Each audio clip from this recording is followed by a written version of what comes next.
Welcome to the Startup Espresso.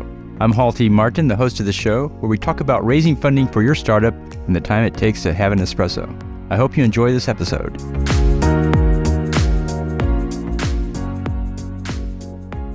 Hello, this is Hall T. Martin with the Startup Funding Espresso, your daily shot of startup funding and investing.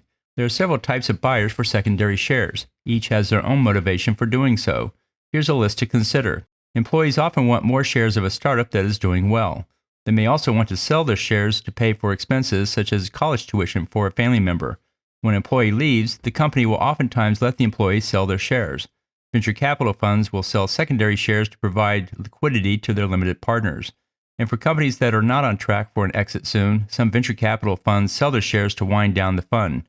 Companies that are maturing often need cash to retain employees or replace an investor that wants to exit the investment. They can also sell company shares to raise new capital for growth objectives.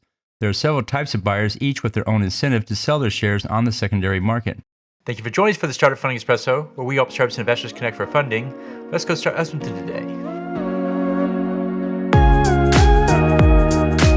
Hall T. Martin is the director of Investor Connect, which is a 501c3 nonprofit dedicated to the education of investors for early stage funding.